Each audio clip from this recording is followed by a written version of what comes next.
So the first question is, why are revolutionary Whig currents particularly strong in the American colonies in the 18th century? Is this a function of particular features of American society, such as Puritanism, less intense social stratification, low-cost government, and so on?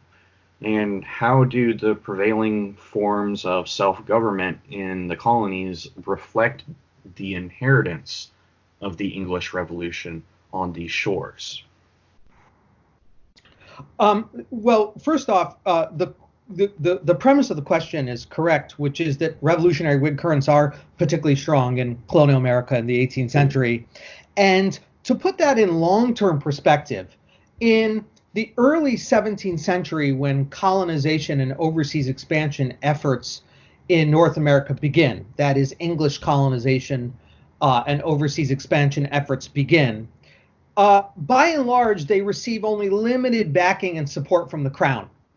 Essentially, you have to remember the early 17th century England is a middling to lower ranked power within the European state system, within the great European monarchies, and there isn't much in the way of infrastructure or resources that the crown can use to protect its power in Europe, much less across the Atlantic in the Americas.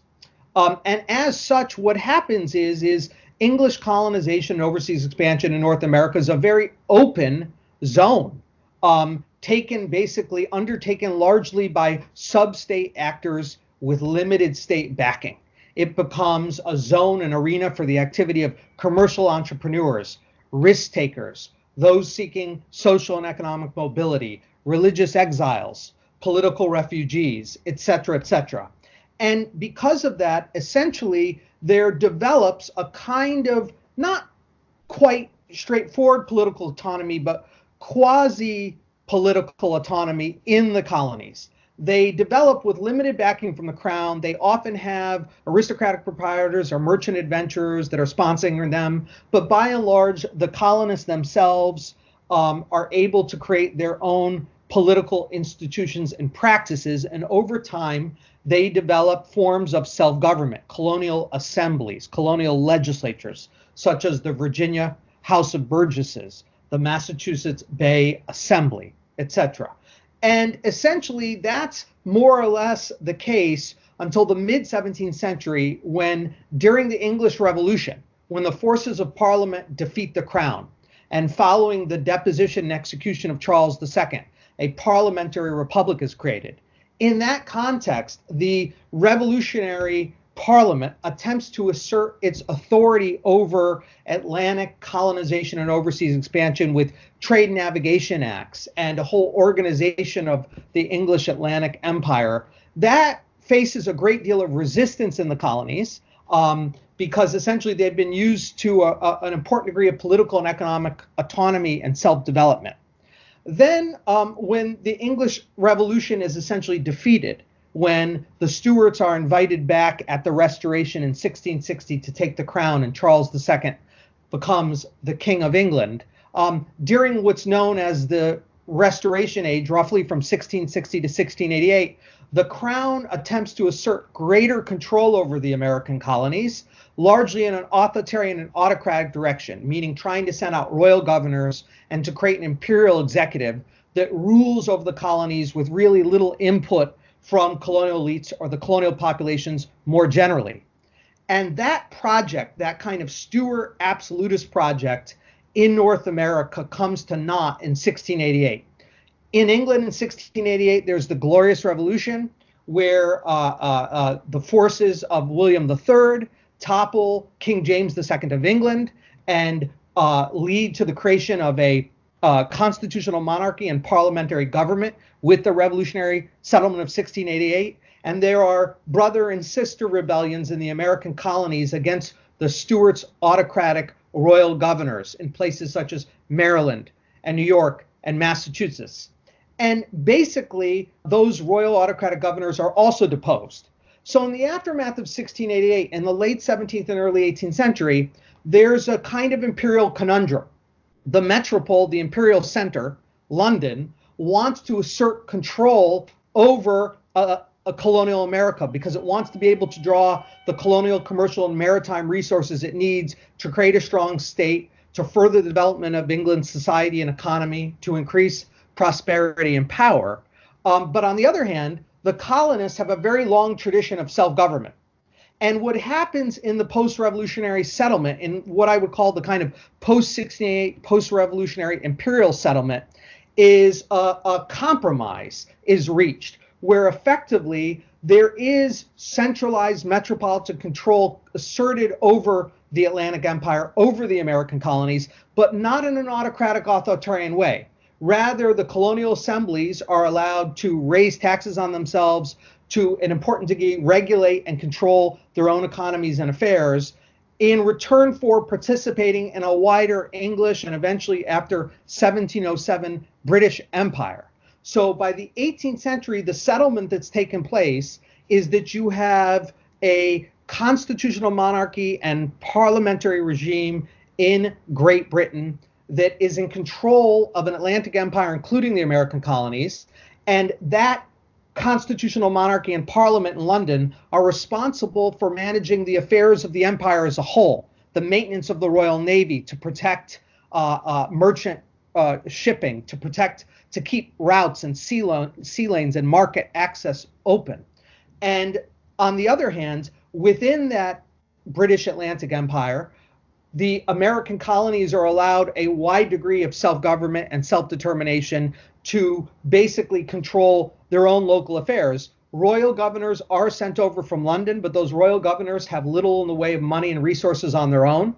Rather, they have to work with colonial councils and colonial assemblies in order to get the taxes and revenues they need to build infrastructure, to develop harbors, to develop the western frontier, to confront the French, the Spanish, Native American rivals, etc. And therefore, those royal governors have to ask the colonial assemblies and councils for those resources, and a process of negotiation opens up between the royal governors and the colonial assemblies. And over time, for several decades in the later 17th and 18th century, these colonial assemblies essentially transform into little parliaments. So you essentially have a British crown, which is the executive of the whole Atlantic Empire. And in Britain itself, that British crown is subject to the parliament and through it to British civil society. And in colonial America, on the eastern seaboard of North America, that British crown sends out royal governors to represent the crown, to be the local imperial executive. And they are in effect subject to colonial councils and colonial assemblies, and through them to colonial civil society.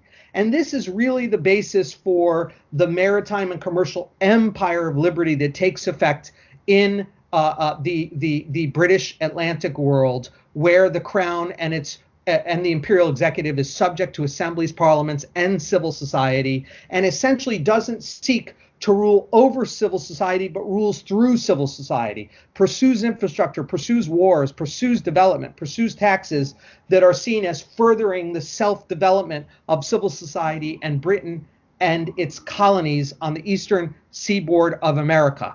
And really, it's in that context where the eastern seaboard colonies of British North America develop with an important degree of self-government and a much wider commercial and maritime British empire of liberty, where government is broadly based on the consent of the governed, that the colonists develop these rich traditions of political debate and discussion, public sphere analysis and conflict, and really a whole rich tradition which they understand broadly as rooted in the denouement, if you will, of England's Age of Revolution and the Glorious Revolution of 1688. And they come to understand themselves as essentially freeborn Britons on the western perimeter or the western frontier of this empire of liberty, but very much full participants in it.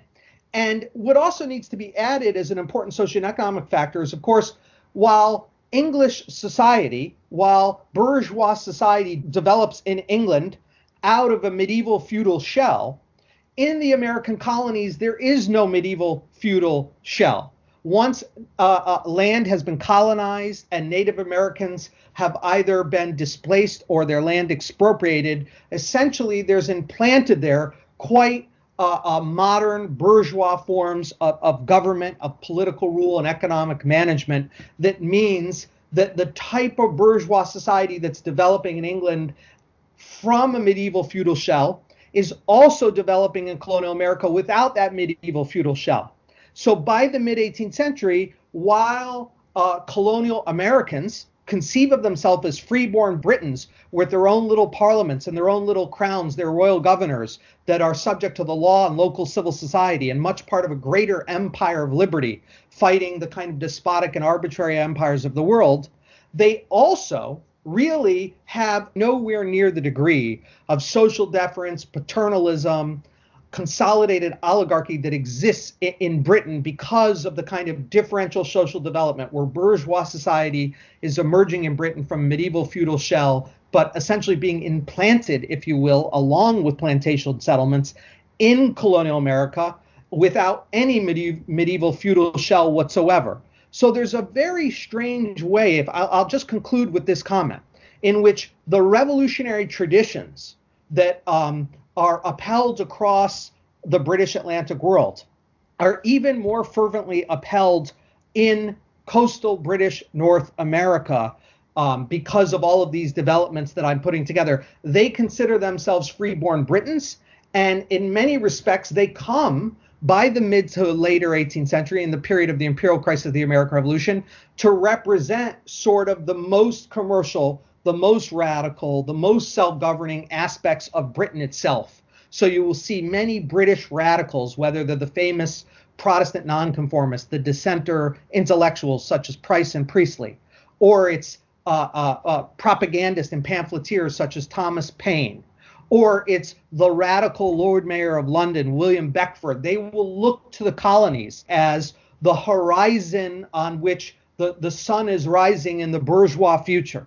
They look to the colonies as a world free from what they see as feudal atavisms and aristocratic and arbitrary remainders and oligopoly and monarchy and monopoly. And so in many senses, colonial British North America comes for British radicals, real upholders of the British revolutionary tradition by the 1760s, 1770s, and 1780s. It comes to represent the new bourgeois dawn, the world of the future, if you will. Okay, and I'd like to zero in on a phrase that you used, the maritime empire of liberty. I'd like to zero in on it beyond the specificity of the American colonies and consider them in the context of the geopolitics of the period more broadly by asking you a question about your book that you recently published called The Politics of Empire. Sure. Where you assert that Enlightenment radicals didn't envision colonialism as the domination of the world by the European great powers, but rather you paint quite a different picture. You say that they hoped that it would give way to a cosmopolitan civil society that would quote unquote integrate and reorganize human activity on a world scale, and thus tap the potential for infinite wealth and boundless freedom that slumbered in the lap of social labor. I thought this was interesting, and so I'd like to ask you this. At what point does it become clear that the British fight against Catholic absolutism isn't simply about religiosity or advancing royal interests, but rather that it's about a form of society? That is, the primacy of parliament and the political economy of labor. Or in other words, you partially answered this in your last response. How manifestly bourgeois were the revolutions of the 17th century? Was there a growing clarity in the 18th century that British imperialism was or could be in the service of liberty? So that's a great series of questions. And let me again sort of begin with a more long-term perspective, which is a series really of events and circumstances that come together around the year 1500. Essentially, feudalism has collapsed in Western Europe during the 14th and 15th centuries, And towards the end of that period, particularly in the later 15th century, you have the voyages of discovery and exploration, most famously in 1488, the Portuguese discovery of the direct maritime passage between Europe and Asia by rounding the southern tip of Africa. And of course, a few years later in 1492, Christopher Columbus's discovery of the Americas. And these developments basically come together: the collapse of feudalism, the development of free labor, and the generalization of commodity exchange in Western Europe. And on the other hand, the series of exploration and discoveries and colonizations that take place, and they massively reinforce one another. Meaning, the more Western European adventurers and explorers have new discoveries, new maritime routes and passages, set up new colonies, the more the commercial and maritime dynamics they set in train reinforce the development of free labor and commercial society and free towns and cities in Western Europe. And on the other hand, the more free labor and commercial society and free towns and cities develop in Western Europe, the more this propels a search for new markets, new sea lanes, new trade routes, new colonies abroad. They become self-reinforcing. And eventually, throughout the course of the 1500s and the 1600s, the 16th and 17th century, they have transformed much of Western Europe. And where this transformation has gone particularly deeply is Northwestern Europe. Places like the Netherlands, the Low Countries, places like sections of France, and also the southern British Isles in England, where feudal agriculture, feudalism has been completely wiped away. A generalized system of commercial agriculture has arose. Free towns and cities have developed on the basis of wage labor, and an entire civil society, a collective world of voluntary and free association and exchange has come into being that has totally transformed the English landscape. Now, of course, there's an important connection between the English Revolution of the 17th century, the English Revolution of the mid-17th century, the 1640s and 50s, and the development, all those developments I've just been talking about with the rise of bourgeois society, the rise of civil society. And while there's a relationship, there's really only in the later 17th century, around the time of the Glorious Revolution, a developing full self-consciousness. There's really, at the time of the English Revolution, the 1640s and 50s, the revolutions are not sort of informed by a self-aware, self-avowed consciousness about the development of civil society, the development of commercial society, whereas you actually begin to see pamphleteers, propagandists, intellectuals talking about that at the time of the Glorious Revolution, most famously John Locke, of course, in his second treatise on government, which is basically a revolutionary manifesto written long before the Glorious Revolution, but then published in its wake to sort of explain to the English reading public what just happened. Why did we have this Glorious Revolution? What was it about? Where you get really the development of civil society becomes, if you will, self-conscious, self-aware in the wider English reading public. And as things develop in the decades ahead throughout the 18th century, particularly in the burgeoning towns and cities of Great Britain, in places like Liverpool and Bristol, even Manchester and Birmingham, 40, 50,000 people already at that point. Above all, in London, Edinburgh, Glasgow, there really is emerging in public sphere debate and discussion a real awareness of the way people's interactions and relations have been radically transformed by the development of the previous centuries. And a whole discourse develops around commercial society and civil society that really receives its apogee in famous thinkers of the Scottish Enlightenment, such as Adam Ferguson, and particularly commercial society in famous thinkers such as Adam Smith and the Abbé Raynal. So over the course of the 18th century, it's really this new social freedom, this new collective freedom, this new interconnectedness that is greater than the sum of its parts, that is based on the dynamic interaction of free, voluntary, self-determining, self-possessed individuals that create something socially that is more than the sum of its parts. This is becoming conscious in a whole Enlightenment discourse around commercial society and civil society. And so essentially that is becoming increasingly self-aware. And it's in this context that you get a whole series of pamphlets and newspaper articles and major books, the most famous of which are, of course, Adam Smith's Wealth of Nations and the Abbé Raynal's A Philosophical and Political History of European Expansion in the East and West Indies, where essentially what is being told to the Western European reading public, including the British reading public, is you essentially are experiencing this new dynamic commercial society, not only because of transformations that have taken place within Europe, but also because of transformations that have taken place between Western Europe and its relationship to the rest of the world. And these two things have interacted to bring about your new state.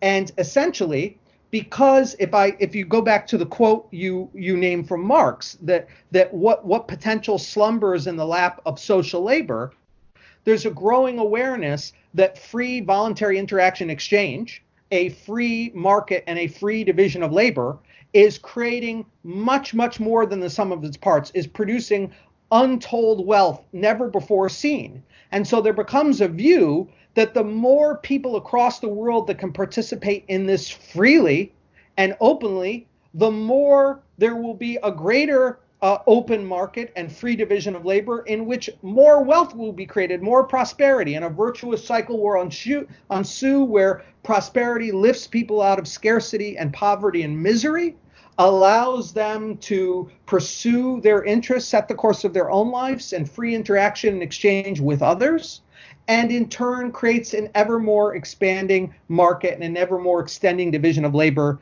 that in turn creates even more prosperity, bringing more people out. And so what's happened in Western Europe, the view is if this happens globally, this will be, if I can go back to the quote you gave from my own book, a possibility of reorganizing human activity on a world scale that basically taps the potential for infinite wealth and boundless freedom that slumbers in the lap of social labor. And really what's becoming clear for a set of really radical and revolutionary thinkers in the mid-18th century. Now, they're not by any means the political establishment in Britain. They're often called the patriot oppositionists or the radical Whigs, who are very critical of the kind of conservative Whig establishment.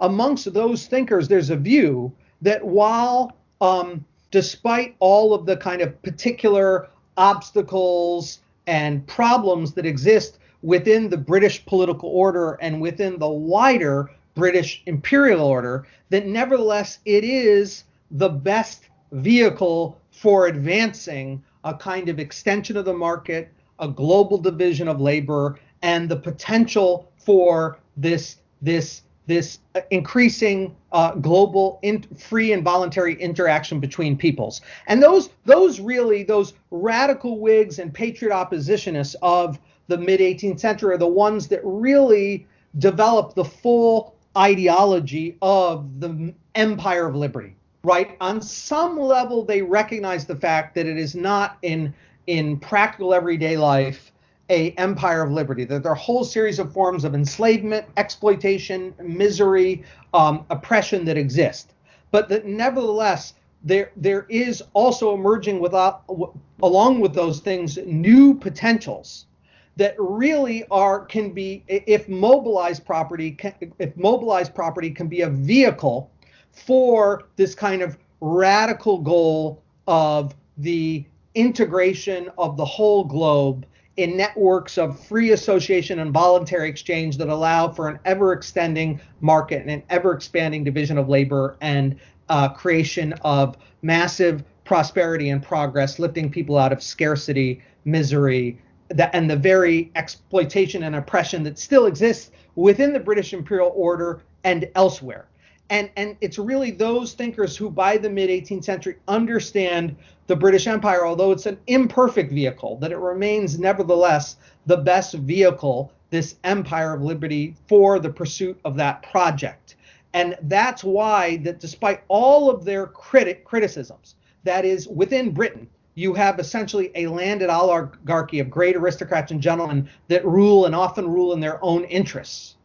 And for all of their criticisms of the corruption and oppression and narrowness of that order, And for all their problems with various institutions and practices that exist throughout the empire, they nevertheless think that there is more good coming out of that imperial order. And to coin a phrase that Bill Clinton used in one of his inaugural speeches in the 90s, that there is nothing that's wrong about the British Empire that can't be fixed by what's right with the British Empire. Again, I'm talking about in the era of the 1740s, 50s, and 60s, the era of the 7 Years' War, or really the Imperial crisis and the American Revolution, where that radical revolutionary understanding goes into incredible crisis. Right.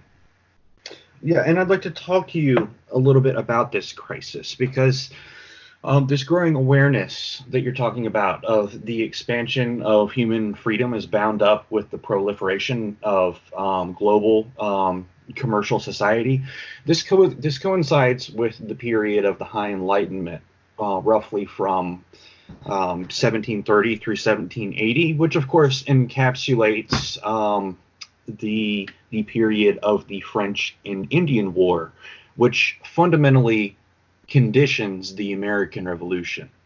So, if you would, I would like you to describe for our audience, in brief, the successes of the 7 Years' War, and can you explain what it meant for British subjects to see the victories of 1759 as the culmination of the project began in 1688? And how did this register as a crisis through the radical politics emerging in Britain in the 1760s? Yeah, no, that's a great question. So to take it back a bit again, emerging out of the Glorious Revolution of 1688, emerging in the post-revolutionary settlement, is a domestic political order in Britain in which the crown is subject to Parliament and the law, and thus is subject to rule through civil society. And likewise, in British North America, the royal governors, the imperial executive, is subject to colonial councils, colonial assemblies, and the rule of law, and is thus subject to colonial civil society. And so altogether, the imperial executive of Britain's Atlantic Empire is subject to the development of a kind of transatlantic civil society, if you will. And basically, the great opponent to this emerging, burgeoning British maritime and commercial empire of liberty is seen as Bourbon France. Why? Because coming out of the 17th century into the 18th century, Bourbon France is a kingdom of roughly 22 million people. It has a vast population, a vast territorial landmass. An autocratic political order has been consolidated. An absolute monarchy rules from Paris and Versailles, with very little way of effective checks on its power and authority in the last instance. It's not really subject to assemblies and legislatures and the rule of law, and as such, its bureaucracy and its military can rule above civil society. Also, it is not only politically autocratic through an absolute monarchy, but it is religiously intolerant, persecutory.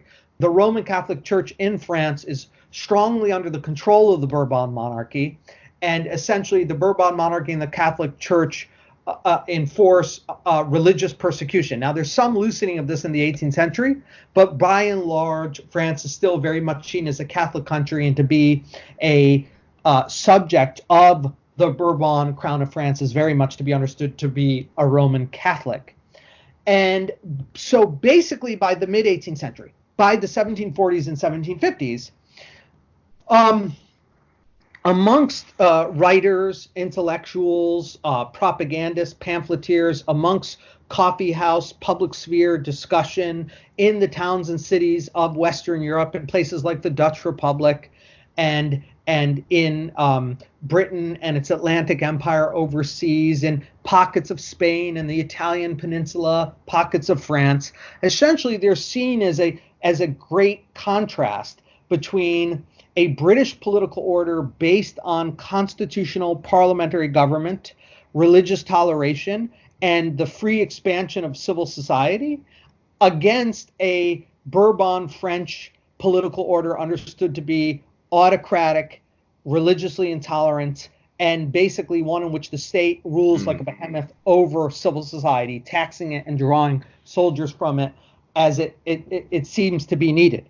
Right. And basically, these two political orders pursue a great power and imperial rivalry within Europe and beyond overseas throughout the later 17th and 18th century, starting with the 9 Years' War between 1608 and 1697, going on to the War of the Spanish Succession from 1702 to 1713, and then also the War of the Austrian Succession from roughly 1740 to 1748.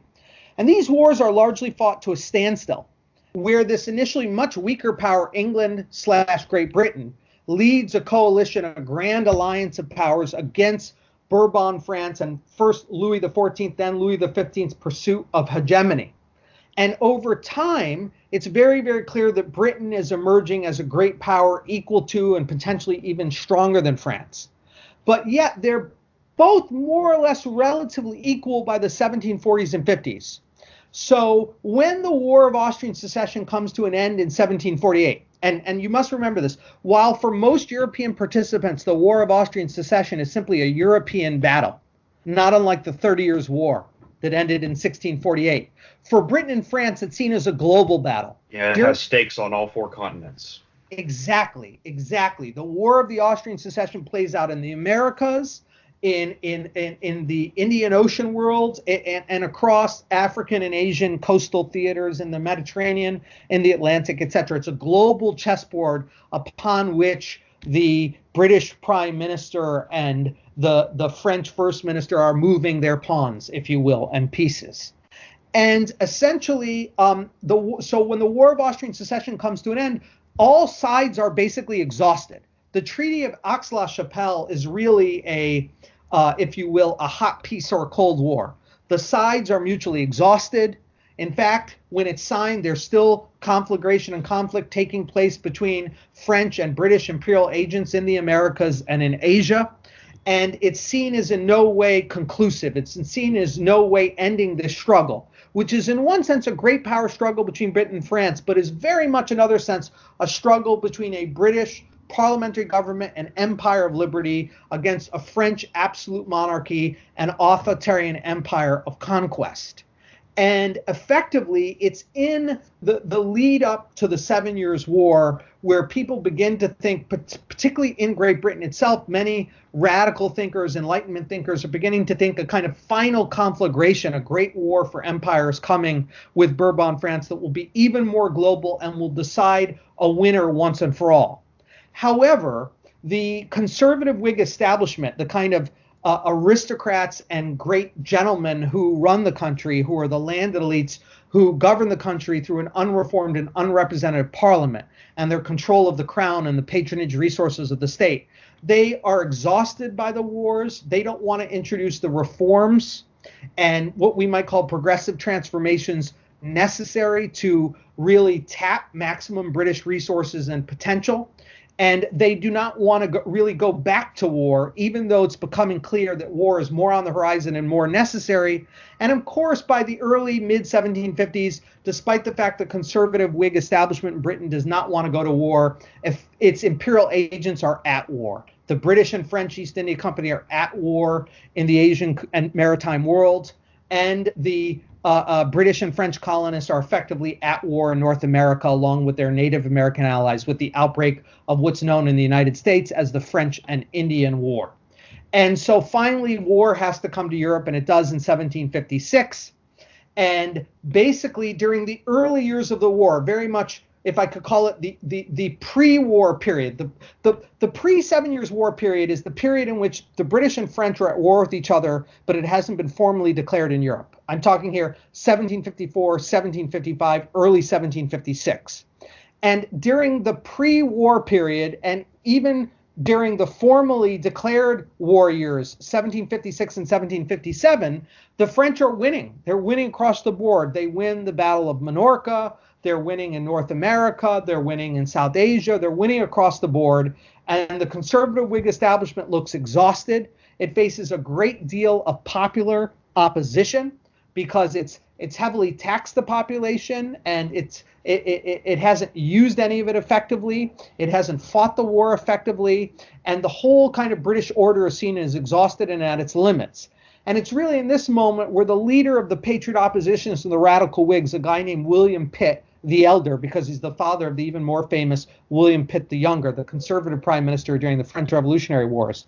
William Pitt the Elder sort of is known as the tribune of the people, and the conservative Whig establishment raises him effectively to office, makes him a kind of co-prime minister. He directs the 7 Years' War. And what he says to British subjects, both within the British Isles at home and abroad amongst the American colonists on the eastern seaboard of North America, what he says to those subjects is, you're going to have to raise a great deal of money.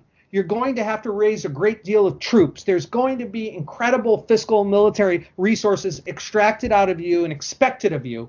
But this will be a kind of final conflagration in which Bourbon France will be defeated, and therefore all global obstacles to the expansion of Britain's maritime and commercial empire of liberty in the Americas, in Asia, in the Atlantic will be removed. And so despite all the fiscal and military costs that will be associated with the war, they will be more than recuperated by the kind of post-war world that will exist, in which the British Royal Navy will dominate the sea lanes of the world, dominate the oceanic routes of the world, in which the American colonists will be able to continue to settle and develop unfettered by the French and their Native American allies, in which British imperial activity in Asia will no longer face extermination at the hands of the French. And in this world of the British Royal Navy, instead of conquering people or extracting wealth from people, will simply guarantee that the market routes and sea lanes of the world stay open, so that British manufacturing exports and commodities and colonists and settlers and immigrants can flow. And in this world, there'll be such commercial and manufacturing wealth created that it will more than recuperate the sums lost during the war years itself. And really attached to this, Pitt the Elder comes out of a whole movement, a kind of patriot opposition come radical Whig movement that by the late 1750s, when he's come to power, that patriot oppositionist come radical Whig movement is really deeply rooted at the vanguard of civil society. It dominates newspaper cultures, extra parliamentary political cultures, public spheres, free associations and meetings in the towns and cities of the British Isles, above all in London itself. And it's really they who clamor, those extra parliamentary political cultures and public spheres of the towns and cities of the British Isles that demand Pitt's inclusion of office and support his war effort. And Pitt comes out of that world, and he's very much open to the idea that in the post-war world, creating a much more participatory and representative parliamentary political order for allowing new voices, principally adult males from the middling sort, to be included in the halls of power, to be included in a more representative, potentially reformed parliamentary political system. And so that's why by 1759, the year of miracles, when Britain has turned the tide and is winning everywhere, when the forces of the British Redcoats and the colonial American armies have overrun the French and their allies in North America, when the British East India Company, backed up by the British Royal Navy, has defeated the French East India Company and South Asian opponents such as the Nawab of Bengal, Siraj Adala, and when the British allies, above all Prussia, Frederick II, Frederick the Great's Enlightenment Prussia, has defeated or has held at bay the great opposition of the Swedish, the Russians, the Austrians, and the French. It's in that year, by 1759, this year of miracles where the bells keep ringing for victory, that a lot of reformers and radicals, both in the British Isles, principally in the public spheres and extra parliamentary political cultures of the towns and cities, and on the eastern littoral, the seaboard of North America and the American colonies, radicals and reformers see this as a year in which a kind of vision, a new order of things becomes possible. And actually, what they think's happening, I said new order of things, but what they really believe is that potential for the empire of liberty that's existed for several decades is finally going to come to full fruition, is finally going to be realized. in a reformed British political and imperial order that is even freer in terms of the expansion of the market, the extension of the division of labor, in global interconnections, and removing monopolies, oligopolies, oligarchies, and having more political inclusion and participation and representation. Yeah, I've been told that they call both the annus memorabilis. Mirabilis, that's right. That's the year of miracles in Latin, essentially. Yeah, for both years, meaning it was used for 1688 and then revived again in 1759 as the completion of that project. That's right, Matt. And let me just add one thing, and I'll be much more summary here. 1759 is a year of miracles, and you're exactly right. The Glorious Revolution was called the Year of Miracles, and 1759, in terms of British-French imperial rivalry, is called by the British the Year of Miracles. And that registers two things. It registers a successful defense of what has already been achieved since 1688, a constitutional parliamentary order within the British Isles and overseas in the American colonies. But it also represents the idea of the fruition, the fuller achievement, the greater radical realization of those orders, if that makes sense. It's a year of miracles because with victory over the French, the parliamentary political order, the constitutional order in Britain and in the wider British Atlantic Empire of Liberty has been successfully defended. But this now provides the opportunity for its even greater assertion, radicalization, expansion. On a world historic stage. Yes, exactly. The way this is registered, if I can give you two examples, there are people like William Beckford, who is a key ally of William Pitt the Elder. And in fact, when William Pitt the Elder is conducting the war, he's constantly talking to merchants in London about ways to cripple French maritime resources and commercial activity, but also the way they want the war directed so as to maximize market potentials, exchange potentials. And the person who's really organizing those conversations between William Pitt the Elder as co-prime minister and the merchants is this radical Whig politico in London named William Beckford. He becomes the Lord Mayor of London, and he's a West Indies planter. But he lives in London. He's essentially a rentier. And Beckford very much believes that there's the potential exists to reform the order at home, the British order at home, and to make it much more representative and inclusive. Essentially, Beckford believes that adult males of a middling sort background of commercial manufacturing wealth will be incorporated along with the land elite. And the reason why he wants to do that is not because he's obsessed with quantitatively expanding the suffrage, but because he thinks by doing that, the British state will become more responsive to the kind of civil society that's developed. In Beckford's imagination, Britain is a much more commercial and urban place than it was just a few decades ago. London is closing in on 1 million people, right? It doesn't have anywhere near the representation in Parliament it should. Manchester and Birmingham are already about 50,000 people, which is large for the mid-18th century, and they don't have any members of Parliament. Whereas a town like Old Sarum, because of the old medieval representation system, has 2 members of Parliament and 16 inhabitants. And so Beckford wants to make for Beckford, the British state has been subject to civil society, but civil society has freely changed, freely self-developed to become more urban and commercial. And so he wants that state order, which is dominated by aristocrats and gentlemen, by landed elite, to become more representative of the commercial and manufacturing middling sorts, because he wants the British state to remain more responsive to civil society than it otherwise is at that moment. He wants it to be even more responsive to the needs of the development of commercial society, of civil society, and those new commercial manufacturing and urban interests that have developed. And the other example I'll give you is very much a transatlantic figure, Benjamin Franklin. By this point, equally a man of politics in London and a man of politics in Philadelphia. And Franklin very famously talks about how now with this Year of Miracles of 1759 and its follow-up in 1760, that essentially there can be an unlimited free expansion of British colonial settlement, British trade, British maritime expansion throughout the world. And he says that the population of this Empire of Liberty will continue to develop, and probably, its seat will eventually become North America. In other words, he's already anticipating something Smith points out in The Wealth of Nations, which, given the way things are going, given the fact that the British American colonies have boomed from roughly 200,000 people at the turn from the 17th to the 18th century to almost 2 million by the later 18th century, there's a sense in which the eventual seat of this Empire of Liberty will be North America. And of course, someone like, just to conclude with this, someone like Beckford and Franklin, they knew one another. They would probably, I'm speaking counterfactually here because I'm unaware of them. I don't have any direct evidence of them discussing this.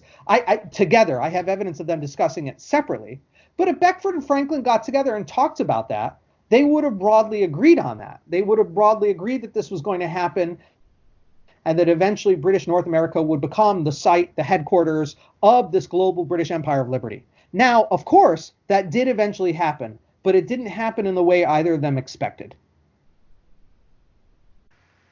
Well, how does the defeat of the French in the opening up of the western frontier cast Americans' relationship to England in a new light? In other words, how does it pose the question of the state? And also, how did it alter the position of Native Americans? So that's a good question.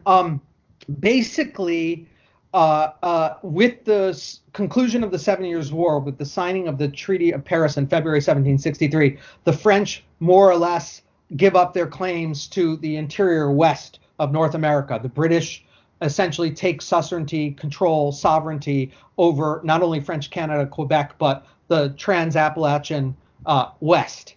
And with that, the question of colonial settlement is posed even more greatly than it was before, because now there are vast new opportunities for further colonial settlement westward.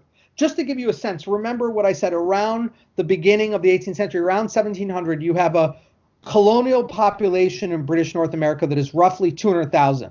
Mm-hmm. And by the American Revolution, it's well on its way to being about 2 million. So you have a rapid, the social and economic expansion of British North America is really remarkable. There's really been nothing like it, that transformation. And you have to think, by the mid-18th century, the eastern littoral, the seaboard North America has been well developed.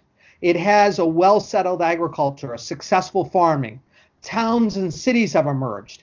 And so people, new settlers, new adventurers, new immigrants want to keep pushing west. And of course, there's always the question of confronting Native American polities and rival imperiums, above all, Bourbon, France, and Spain. And with the 7 Years' War, you effectively have the removal of those obstacles, the laying low of these great Bourbon imperiums of France and Spain in North America, and the acquisition of, in European terms, direct sovereignty, rule over Native American groups and polities in the interior West. And so in this moment, particularly, British colonists, particularly the kind of most radical amongst them, the most committed to this whole vision I've been talking about as a kind of radical Whiggery, they view this as a massive act of potential social mobility, that they will be able to continue to move west. People will be able to acquire land. They'll become small farmers. They'll become successful. Eventually, they'll develop some commodity exchange. They'll accumulate some capital. They'll be able to expand into other things beyond farming. Their children will do better than they do. Endless vistas, if you will, of social mobility have opened up. But of course, that poses the question of the relationships to Native Americans in a much, much more direct way. And what also happens is, in the wake of the 7 Years' War and the signing of the Treaty of Paris, the conservative political establishment back in Britain has basically removed William Pitt the Elder from office. They've removed him from office, and they've essentially prevented the pursuit of any of his reforms, any of his kind of radical project any further. And they do not want the further expansion or the radical expansion of colonial settlement in North America, because they do not want to have massive costs of governing and garrisoning the Western interior. They want to keep the populations hugged to the eastern seaboard where they can assert control with a new standing army and more powerful royal governors over the colonial population, and they can therefore extract wealth, taxes, and revenue in order to pay for the immense debt and the immense costs of this vastly expanded post-war British Empire. And so there's basically three forces that come into conflict with the British victory in the 7 Years' War in the interior west of North America. There's the confrontation between colonial settlers and Native Americans, who essentially colonial settlers want to move even faster to the west now, and the confrontation with already existing Native American settlements and polities. There's a relationship between those Native American polities and British metropolitan ministers and officials, because for really the first time, British metropolitan ministers and officials are directly ruling over thousands and thousands of Native American subjects with the Treaty of Paris. And the third sort of kind of force, or what do you want to call it, vector, is basically the confrontation between the colonists who want to expand westward and that conservative political establishment in Britain that passes something called the Royal Proclamation of 1763 that says there can be no expansion beyond the Appalachian Mountains. There can be no further expansion, and they plan to create a system of garrisons along the western frontier that prevents further expansion. And essentially what happens, Matt, is in 1763, those metropolitan ministers and officials do the following. They pass the Royal Proclamation. They say no further expansion west of the Appalachians, which is a huge obstacle to the social mobility in colonial North America and therefore to the self-expansion of civil society, of bourgeois society.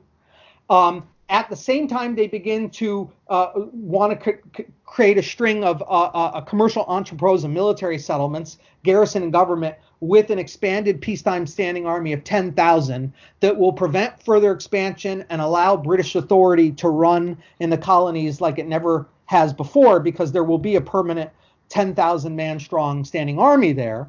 And they also basically pick various Native American leaders and headmen to essentially become imperial bureaucrats, right? So I would pose a kind of counterfactual to you, which is that what would have happened, or what was beginning to happen, was many radical Whig thinkers in the colonies were beginning to think, and they will later think about, the confrontation between westward moving colonial settlers and Native Americans, and how can this confrontation be adjudicated, right? And of course, where the radical bourgeois imagination goes, where people like George Washington and eventually George Washington and Alexander Hamilton wind up, is the hope that Native Americans will simply be integrated into the expansion of American civil society, American bourgeois society as it moves west. And I think that question would have been posed much earlier, absent the Royal Proclamation of 1763 and the efforts of the conservative political establishment in Britain to prevent the further westward expansion of settlers. What they did instead was create a bureaucratic and military empire, and then picked Native American headmen who essentially were sort of anointed, selected, appointed bureaucrats through which they would deal, right? Now, unfortunately, not unlike they did in India. Matt, that's exactly right. That is a brilliant point, because that's what's happening. And the reason why you pointing that out so brilliantly captures what's going on a global scale is having defeated Bourbon France. And I can't tell you how bad Bourbon France is by 1763. It's fiscally and military exhausted. There are peasant uprisings. They can't collect any more money. They can't keep the army together. They're totally weak. And so Britain has a global chessboard that lies before it, in which they've checkmated Louis XV as much as anyone could have hoped for. And what that conservative political establishment does is it doesn't want to reform at home. It doesn't want to include adult males of a middling sort background. It doesn't want to create more politically inclusive and representative institutions. And therefore, it becomes a limit to the expansion of civil society to bourgeois society in the British Isles. And also abroad, it looks at this vastly expanded empire where they rule thousands of thousands, Quebecois Catholics and Native Americans they never ruled before, and they rule roughly 20 million Bengali, Muslim, and Hindu, for the most part peasants in northeastern India. And instead of posing the question of how do these populations get integrated into a broader maritime and commercial empire of liberty that now includes them or begins to integrate them, what they begin to do is basically create what later kind of 20th century Marxists would call imperial collaborators. In northeastern India, the British ruling elite and the East India Company collaborates with zamindari landholders and British generals in this new standing army in colonial America appoint Native American headmen. And the idea is you preserve traditional society on the eastern frontier and the western frontier of this British Empire of Liberty. Again, just to reiterate that, you preserve traditional society, or you seem to be rather preserving traditional society on the western frontier of the British Empire of Liberty in the Trans-Appalachian west of North America, and on the eastern frontier of the British Empire of Liberty in northeastern India, and you bureaucratically integrate traditional rulers, zamindari landlords, Native American headmen that are really appointed to work with you to pursue the autocratic extractive goals you've already set in London. And at the same time, the same landed oligarchy in Britain does not reform at home. And so what's really happening, Matt, is what's being posed on a global scale with these alliances with zamindari landlords and with Native American headmen, and with wanting to prevent the further expansion of the British Empire of Liberty and prevent this question of how do British settlers and merchants interact with Native American and East Indian polities. Right? Instead, what you have is a kind of reinforcement in a conservative reactionary fashion of traditional society. And if I can talk in very crude world historical terms, what the British political establishment is essentially saying is civil society, bourgeois society will expand no more than we wanted to or needed to. Okay, and so in that way, not only this is a way in which Parliament in the the British state is not only increasingly viewed as the enemy in the colonies, but also at home. And so this sort of gets to the heart of the question of the American Revolution, which I would like to ask you about. Because the American Revolution is typically remembered by Americans as simply an assertion of an American independence. But I think it's important for us to take a step back and ask, how was it a revolution? And how does nationalism obscure what is most significant about the revolution? Yes, that's an excellent question. The truth is it needs to be seen, the American Revolution needs to be seen as part of a wider moment that I refer to as a very British Revolution. Meaning, for all of the, taking into consideration all the factors and developments we've already discussed, in the wake of the 7 Years' War, there is a question that is essentially posed, which is the British Empire going to allow for the further expansion of bourgeois society, civil society at home and abroad?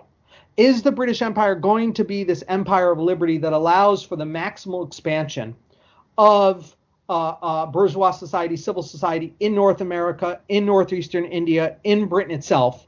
Or is it simply going to stop there? Is it going to rest in that position? Is it simply going to try and hold on or maintain the status quo? And it's really in this moment where that we see a very British Revolution. We see figures, propagandists, pamphleteers, merchants, settlers, lawyers, merchants, professionals, all sorts of politicos and public opinion makers and pamphleteers really begin to argue that effectively both the domestic institutions in Great Britain and the imperial institutions overseas, such as the East India Company in Bengal and the colonial regimes in North America, need to be reformed. They need to be reformed and radicalized in order to allow for maximum commercial colonial expansion, for the maximum development of the Empire of Liberty, for the maximum development of civil society. And it's in this moment, I would say roughly, this moment of really a global crisis of Britain and its empire, stretching from the western interior of North America through to the Indian Ocean world, that what gets posed is this question of what happens is essentially, which gets posed is, are we going any further than this, or are things stopping here? And this becomes a potentially revolutionary situation, a potentially revolutionary situation in which many of the radicals and reformers that are calling for these progressive expansions and transformations essentially see themselves being thwarted. They see the British political establishment and the imperial order it maintains overseas placing obstacles in the way of the expansion of the Empire of Liberty, placing obstacles in the way of the development of a more global and expansive commercial society. And it's in this moment effectively where they turn towards those existing institutions and say, these institutions, whether we're talking about the crown and parliament at home, or we're talking about imperial governments and colonial governments overseas in Eastern India and North America. These radicals and reformers say these institutions that were once vehicles for the expansion of civil society and bourgeois society on a global scale have become obstacles to it. And they must absolutely be changed and reformed. Meaning, previously they were hoping for the people, the conservative establishment figures in the halls of power, to reform and change those existing institutions themselves. They believed in that because effectively Britain and its empire had been progressively expanding since 1688. But it's really in the 1760s and 70s that these radicals and reformers realize that those in the halls of power are not going to continue these progressive expansions and transformations, and have become obstacles, have become roadblocks to it, and they directly place their ire, their critique in a self-avowed, self-conscious way at the existing institutions and lay out how they're no longer adequate to the kind of world that's come into being and how they need to be transformed to fulfill and realize the potential of that world. And so you really get what I would call proto-revolution, reformist, but when it's blocked, increasingly proto-revolutionary sentiment across the British imperial world. And the colonial American resistance movement that arises in the 1760s, principally after the passage of the Sugar Act and the Stamp Act in 1764 and 1765, that colonial American resistance movement never for 1 minute imagines itself as asserting America against Britain or colonists against metropolitans. Rather, what it imagines is asserting the rights and interests of the entire British Empire of Liberty against a conservative political establishment, a landed oligarchy that governs in Britain that has become an obstacle, that has become a roadblock to the fuller realization of civil society, to the fuller realization of commercial society. And so what we need to realize is that young Alexander Hamilton, that young Thomas Jefferson, that middle-aged George Washington, that older Benjamin Franklin, they all understood themselves first and foremost as radical and reforming participants in a much wider imperial and global conversation about where has the Empire of Liberty been, what has it accomplished, and where is it going.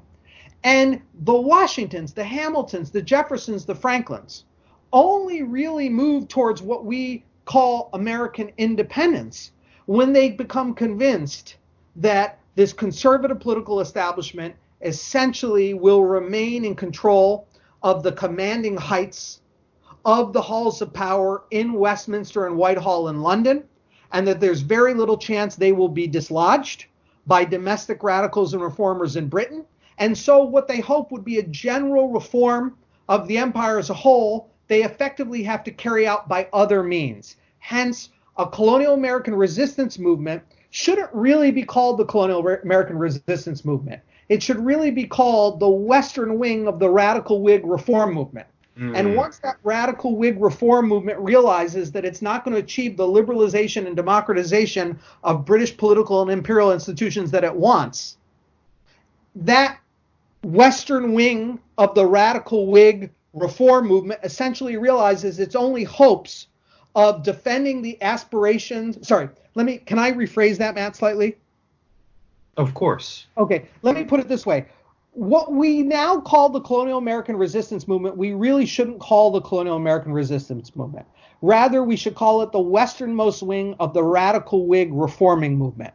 They wanted the transformation of British political and imperial institutions to become more adequate to the kind of commercial society, the kind of civil society that had developed in the transatlantic British world, and better tap and realize the potential of that world.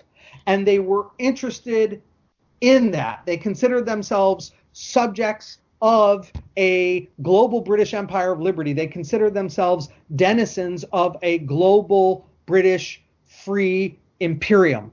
And it was only when they became convinced that effectively that wasn't possible, that the reforms and changes that they wanted would not be achieved, that essentially that radical Whig reforming movement, or rather the Western wing of that radical Whig reforming movement in North America, breaks off and carries out the project of American independence. But what really, really has to be emphasized is the Colonial American Resistance Movement isn't stronger because it's American and fighting the British. It's stronger because of all the kind of reasons that colonial America represents the most vanguard developments in the British Atlantic world, as we talked about earlier. That's why it's stronger there. And the threat being posed to them is much greater. So again, if you think of this Colonial American Resistance Movement, it is the Western wing of the radical Whig reforming movement. It is across the length and breadth of British North America for all of the social, economic, political, intellectual reasons we've already talked about. And it faces a much greater threat than the metropolitan wing of the radical Whig reforming movement does. Why is that the case? Because if the imperial reforms that British ministers and officials are pursuing in the wake of the 7 Years' War are successfully consolidated, if there's a standing army of 10,000 strong, if there can be these vice admiralty courts where American merchants and American entrepreneurs can be removed from colonial society and tried without juries, if a British parliament controlled by landed gentlemen, by aristocrats and the gentry, can tax the American colonists without their consent, without having a single American representative in Westminster, if they can achieve that, and then they can use that money to fund the imperial executive, that means the imperial executive of North America will no longer be responsible to the colonial populations over which it ruled. So again, I have to stress the threat to the Western wing of the radical Whig reforming movement, the American wing of the radical Whig reforming movement, is much greater than the threat to the metropolitan wing in the British Isles itself, because there isn't the threat of bureaucratic and military imperialism, where an imperial executive that receives its money from a parliament in London that can tax the colonists as it sees fit and then fund the imperial executive. That imperial executive will no longer have to work with colonial councils and colonial assemblies in order to govern together colonial civil society. And so effectively, where the imperial state is only becoming where the British state is only becoming slightly more authoritarian in Britain itself, it's becoming much more authoritarian, much more autocratic in British North America. If the post-war imperial reforms are successfully consolidated, the imperial executive and the wider imperial state will govern wholly without the consent of colonial civil society. And essentially, colonial civil society will just become endless vistas from which to extract fiscal and military resources that British aristocrats and gentlemen, that the British Atlantic elite need at any moment they see fit. And so we must think of the Colonial American Resistance Movement as the Western wing of the radical Whig reforming movement that faces a much greater threat. And when they become convinced that the halls of power, that Westminster and Whitehall, have been won by their enemies and their enemies are not going to be dislodged, they only then hit the emergency escape button, which is American independence, which is they will have to achieve through the independence movement, which they hope to achieve empire-wide throughout the British Isles and its global imperium. And that's why what I said earlier, that Franklin and Beckford, of course, what they thought of as an eventual British Empire of Liberty was realized, but it wasn't realized in the way and fashion they thought it would be. Rather, it was realized by the 13 Eastern Seaboard colonies of North America becoming independent, becoming the United States. Okay, so it's in this way that the American Revolution is not only a localized civil war, as the westernmost wing of radical Whiggery, but it also represents an advancement where the British Revolution appears to have stalled. And I like the way that our friend Dr. Leonard puts it, which is that freedom isn't simply something that you own and keep in your pocket, but rather it's a task that demands to be pushed forward. But in terms of the rights and the liberties of the broader British Empire of Liberty, how did revolutionaries like Thomas Jefferson bear or understand the contradiction between the claim that all men are created equal and the existence of American slavery? Or in other words, how did slavery figure into the revolution and after? Like, was the American Revolution simply a slaveholders' revolt, or is it something more than that?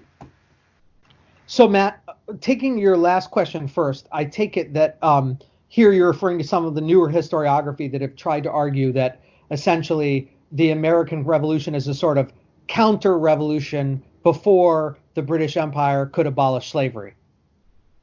Yes. Okay. So, right. Let me address these claims, and of course, I'll try not to. I've been very repetitive, and I apologize. I'll try not to repeat anything, but the imperial crisis of the 1760s and 1770s forces all radical Whigs to confront the question: is the British Empire of Liberty the adequate vehicle for the expansion of bourgeois freedom, civil freedom, commercial freedom that we thought it was, that we believed it to be? And when they confront that question, they basically have to confront the question of the rights of Englishmen. The idea that simply asserting the rights of Englishmen is good enough, right? That the way you can defend the civil, the domestic, the bourgeois freedoms, if you will, that you've already achieved, and you can expand them even further, is by asserting the historic, customary rights of Englishmen, right? And that, in other words, there's a revolutionary inheritance that is embodied in these historic, customary rights of Englishmen, and so simply just asserting them is enough to defend the achievements of civil freedom, of bourgeois freedom, and to build on them. And I too like what you referred to that Spencer Leonard has talked about, is that freedom isn't something you simply own, keep in your pocket, right? Something you have to keep pushing forward. That is, if you don't, not only if you fail to expand freedom, not only do you not expand it, but you risk what's already been achieved, right? That a freedom that does not expand can ossify into a new, if you will, to coin a phrase, iron cage that prevents your further development, right? Because with the achievement of any new potential, always newer and greater potentials come on the horizon. And so I absolutely agree with that the failure to expand freedom doesn't just mean that you're not achieving a greater freedom. It means you're putting at risk all the freedoms that have already been achieved. If you're not fighting for a freer future, you're putting at risk the freedom of the past and present. There's no question about that. And that makes a lot of radical Whigs, a lot of radicals and reformers across Britain's Atlantic Empire, in the British Empires and in the British Isles and in North America, think about, is this discourse of the historic customary rights of Englishmen any longer adequate? And essentially, it's the Western wing of the radical Whig reforming movement, what we now call the Colonial American Resistance movement, that really is forced to answer this question much more immediately than anybody else is. Because if the imperial reforms get put through, if the colonies are bureaucratized and militarized, so that a landed elite sitting in London can basically extract military and fiscal resources whenever they want, you will have the destruction of civil society. You will have the devastation of bourgeois society in colonial North America. So while all radicals and reformers throughout the British Empire are confronted with this question, are the customary historic rights of Englishmen good enough anymore? The radicals and reformers in North America are especially confronted with this question, and the task of answering it is much more urgent than anywhere else, because the redcoats are coming, and the tax man is coming, and you can be shipped away to a court without a jury, and you've got to confront this question. And those leading intellectuals and politicos of the Western wing of the radical reforming movement, the radicals and reformers of British North America, essentially, of course, draw on the resources of the Enlightenment, of the reading public, of the literary, intellectual, cultural world that has been created by the bourgeois transformation of Western Europe and the wider Atlantic world of the 17th and 18th century. They're able to turn to all of those intellectual and cultural resources to talk about, to have a discussion both with themselves and amongst themselves. Are the historic customary rights of Englishmen adequate anymore? And basically what you get with that committee of the Second Continental Congress, where the likes of Benjamin Franklin and John Adams and Thomas Jefferson get together, you get the apogee of that discussion, where the intellectual and cultural resources of the Enlightenment are fully brought to bear on the question. And it is decisively answered that no, the historic and customary rights of Englishmen are no longer adequate for the defense of existing bourgeois freedom, existing civil freedom, and for the advancement of bourgeois freedom and civil freedom. Rather, you must have a transformed discourse, a more adequate discourse, and it's with Jefferson's pen that the rights of Englishmen that receive expression throughout a whole post-revolutionary century become the universal rights of man, if you will. And that is where that is achieved. And it's that crisis, that wider imperial crisis of the whole empire, that brings to a head in those meeting rooms of Philadelphia in 1775 and 1776, this conclusion of the rights of man. And you're talking about the preamble to the Declaration of Independence, right? We hold these truths to be self-evident. Now, when this is declared by Jefferson and other like-minded radicals and reformers, it is, of course, believed, but it comes out of a world of critical reflection, of the whole world of public spheres, of pamphlets, of reading publics, of discussion and debate created by the Western Enlightenment that exist across the North Atlantic world. And essentially those vast resources of critical reflection, which are not just accessed by elites, but are accessed by an autodidact artisan named Thomas Paine, who becomes one of the greatest expressors, who clearly takes Jefferson's preamble and makes it the basis of a whole Age of Revolution manifesto called The Rights of Man, right? Right.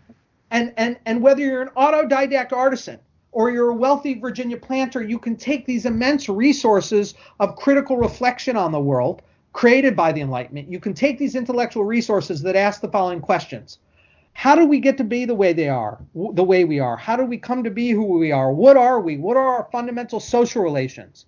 How have we transformed the world? How do we create ourselves? How might we create ourselves differently? How what we have done up to this point has made us who we are? How, if we remake what we're doing, might remake what we are? How might we begin the world anew?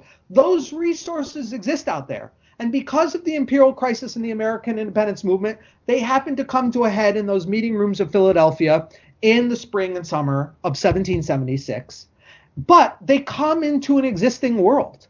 And in the world that exists, there is oppression, exploitation, caste systems, hierarchy, enslavement, right? Millions and millions of West African slave laborers have been coercively transported across the Atlantic in brutal conditions, in what is probably the most brutal slave traffic in the history of the world. And those slave laborers and the plantations they work on have been fundamental to the development of this dynamic, this successful, this prosperous, this incredibly socially and economically mobile civil society bourgeois world in civil society bourgeois society in North America. There's no question about that. But when those words are enunciated, they come into a world of already existing institutions and practices in which slavery is absolutely fundamental.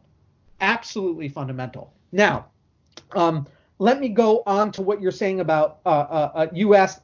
I hope that asked the question about that answers part of the question. But do I have time to try and provide answer to the kind of second half of the questions you asked? Yes, yeah, you do. I mean, ultimately, I probably can't use more than about an hour and 15 minutes at the maximum of the conversation in the episode, unless I were to release it as a two-part. And I may well decide to do that. But yeah, you can say whatever you please, and then we either collaboratively or I can sit and do it with Spencer. I can take a look back at all the material we have and then start to assess and make a judgment call about what can stay and what can go, and you can be involved in that process if you please.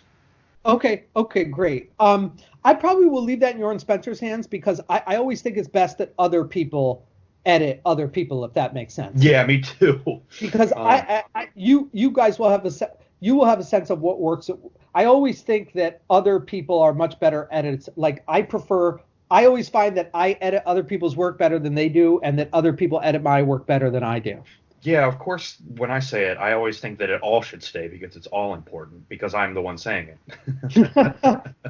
or it's just you don't like how you phrased it there, and that kind of thing. Yeah. So let me take this question about what did these radicals like Jefferson think of slavery. So we've established, of course, that with the Second Continental Congresses and the wider radical and reforming transformation of the rights of Englishmen into the rights of man, that we've had an intellectual revolution. But of course, there is a practical day-to-day world in which it's obvious that however people are created, they're profoundly unequal, oppressed, exploited. Most fundamentally, the vast population of slave laborers of West African descent in colonial North America that have been so vital for its development overall.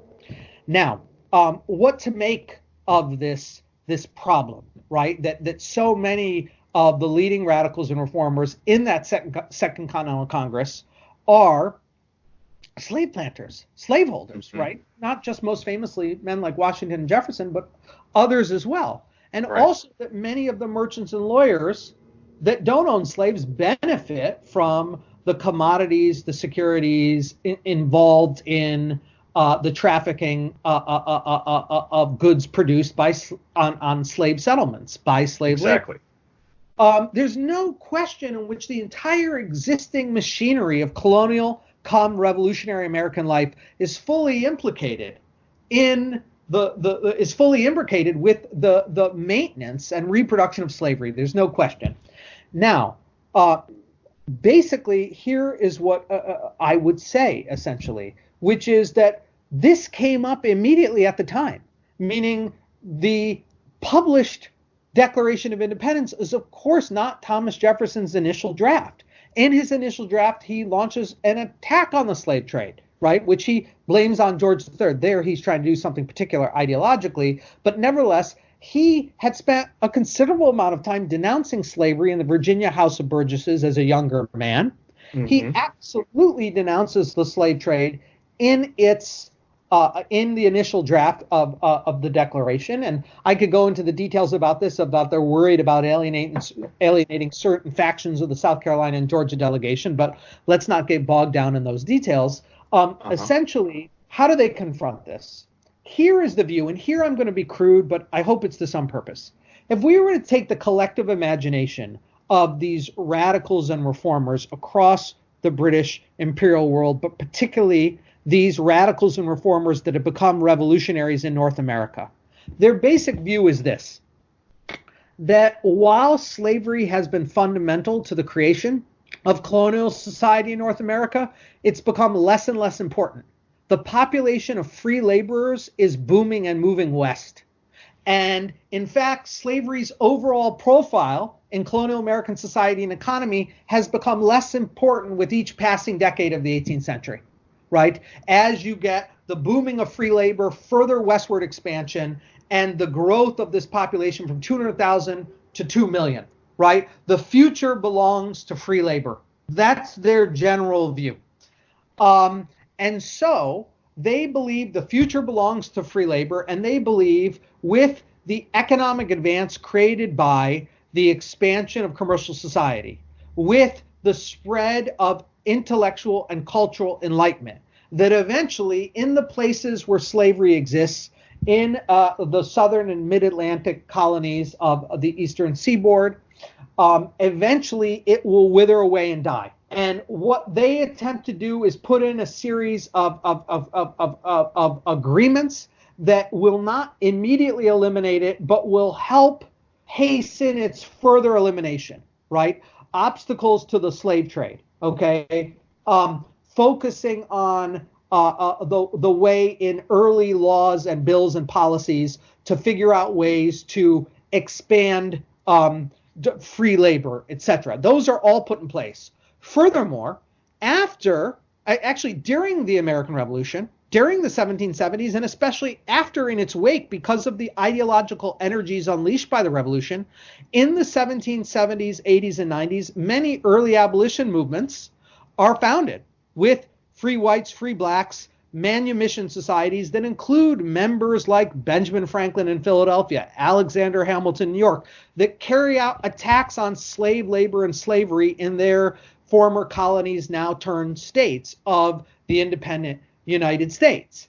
And so what I would try and say to you is the following, that basically the collective mindset of these radicals and reformers turned revolutionary is that the future belongs to free labor, that slavery is fundamentally important to early colonization in North America, but it's becoming less and less important in North American society and its economy.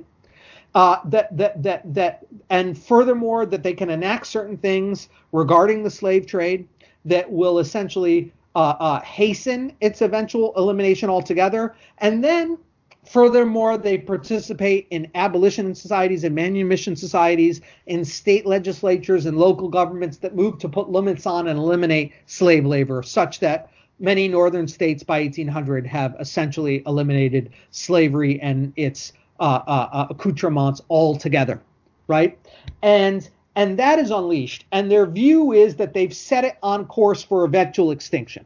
Their basic view, and you can stop me, Matt, if I'm going too long, but their basic view is with the creation of a constitutional republic, the United States of America, in 1788. So now I'm talking about broadly both from the Declaration of Independence to 1776 and the Articles of Confederation that was put into place, all the way through now to the full achievement of the Constitutional Republic of the United States in 1788.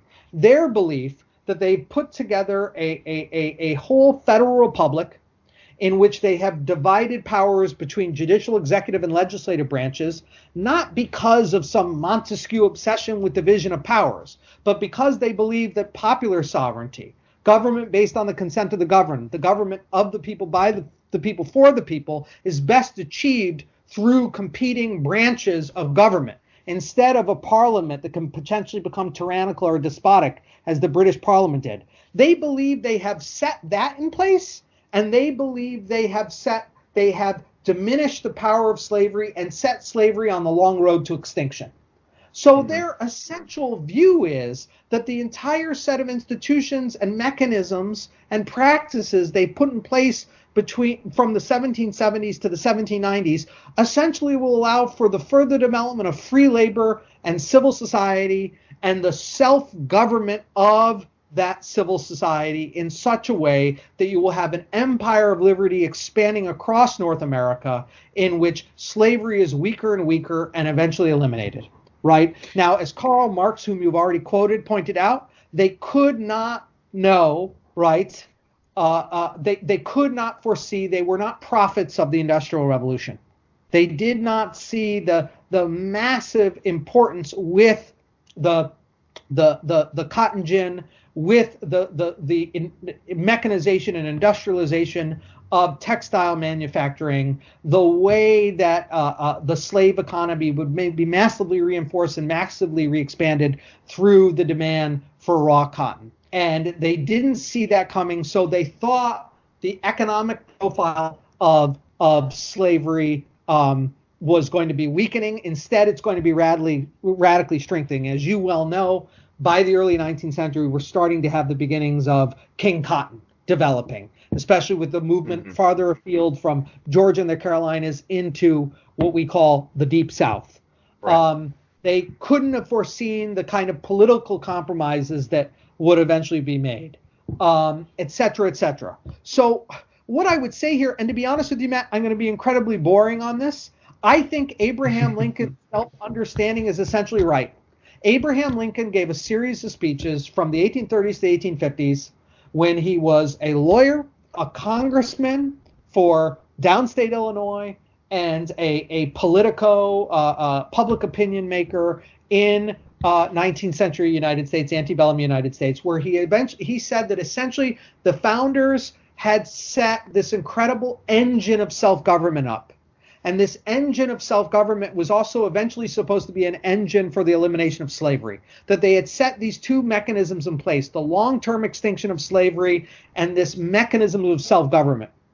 And he's basically saying that the slaveholders' conspiracy, the plantocracy, and all the ideologies and groups associated with them have essentially prevented the realization of the end of slavery. In fact, they've achieved its expansion. So not only have they blocked what the founders have set up, or the founding generation of radicals and reformers had set up, but they've actually reversed it.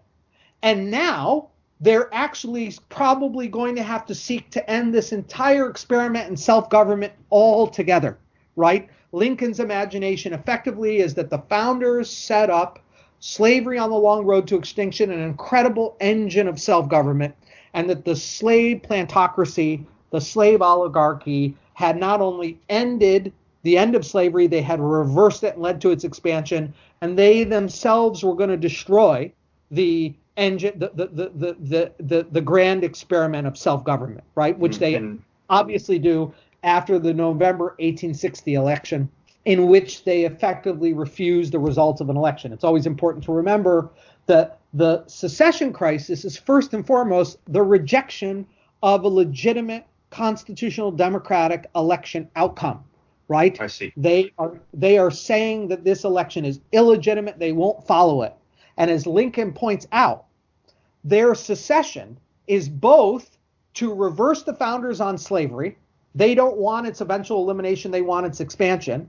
But as Lincoln also points out, they're undoing self-government, because self-government, government of what Lincoln eventually calls government of, by, for the people, government based on the consent of governed, can only work if there's a common set of rules, procedures that people agree to, and agree that when the game has been played fairly, this result must be viewed by legitimate, even by the losers. So the great example is my colleague, the Civil War historian, my colleague George Forgy, my former colleague George Forgy, who is a great historian of the U.S. Civil War, points out Lincoln constantly talks about Mexico, because his belief is Mexico is involved, right, in all these civil wars and revolutions because people don't accept the outcomes of prior political debate and discussion. And he thinks what the founders have done have put in place an incredible mechanism for self-government, where even people who detest one another recognize that when they lose and somebody else has won through normal, legitimate constitutional democratic procedures, they must follow the outcome, recognize it as legitimate, build their resources, and plan to fight another day to win the argument down the line.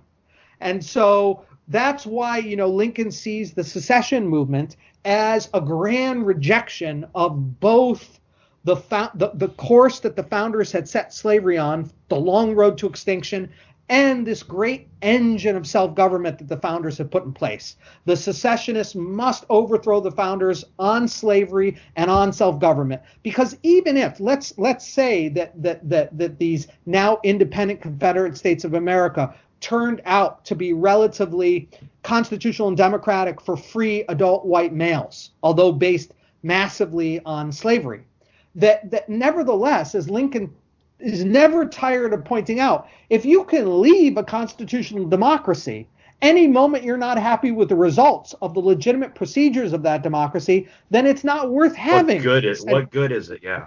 Exactly. Why can't Georgia succeed from the Confederacy when it's pissed off at Richmond, Virginia's decisions, right? It will just be, and he says his great example is Mexico.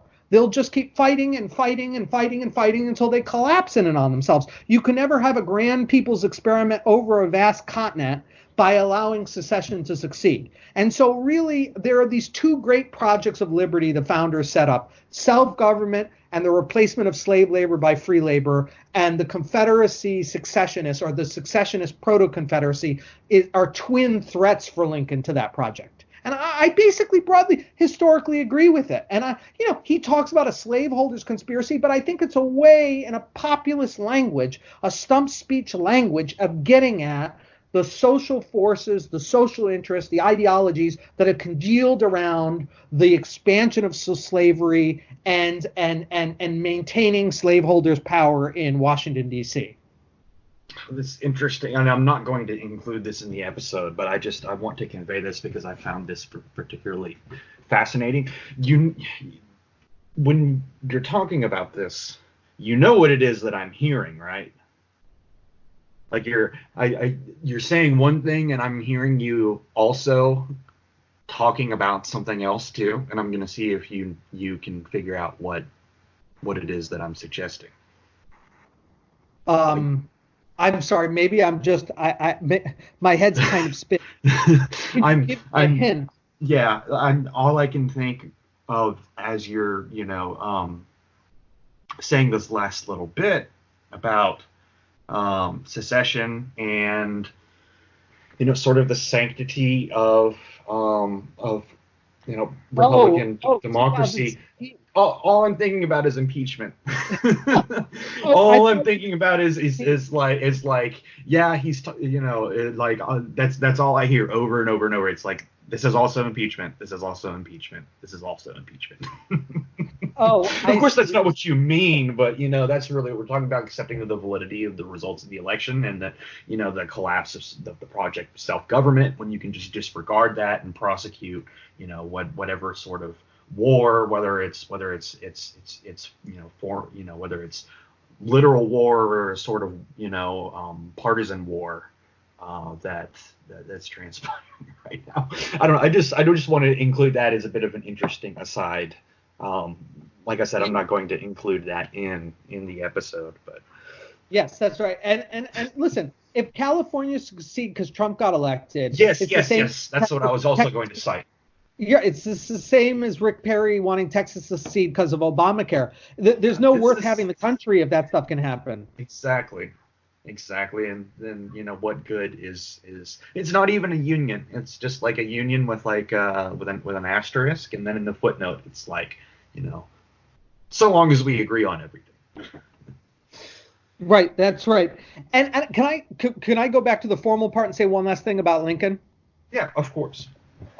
What Lincoln is also brilliant at recognizing is how much the high ideals of the Enlightenment that are at the core of the founding, when Jefferson and the Second Continental Congress and more broadly the radicals and reformers transform the historic and customary rights of Englishmen into the universal rights of man, he realizes how much the plantocracy and the ideology around antebellum mid-19th century slavery is a repudiation of those ideals.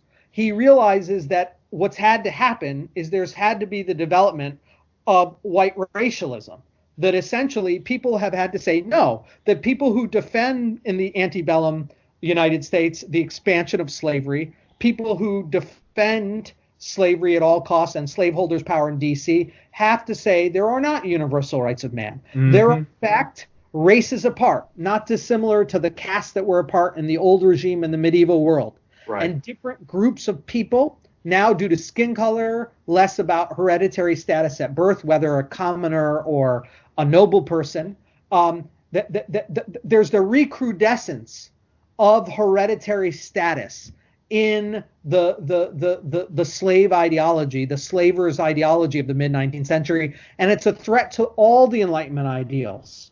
And Lincoln is perfectly clear at thinking his way through that if you can deny the universal rights of man on one account, right, skin pigmentation, any number of accounts can come in and it's all completely worthless in theory and practice, right?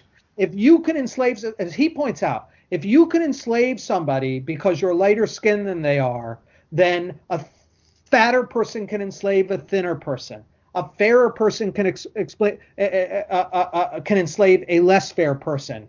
A richer person can enslave a poor person. A boss can enslave an employee.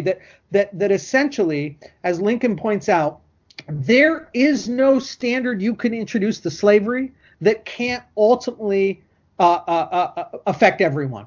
If the rule is that lighter people can enslave darker people, then beware, a white man, someone lighter than you will come along and enslave you, right? and he's ruthless at pointing this out in a very popular language, in the way in which the slavers' ideology, the antebellum period, is a threat to the radical Enlightenment ideology of the founders. The universal rights of man, they declared, is a threat to this grand democratic experiment in self-government expanding across a vast continent, and is a threat to the eventual eradication of slave labor and the free expansion of wage labor.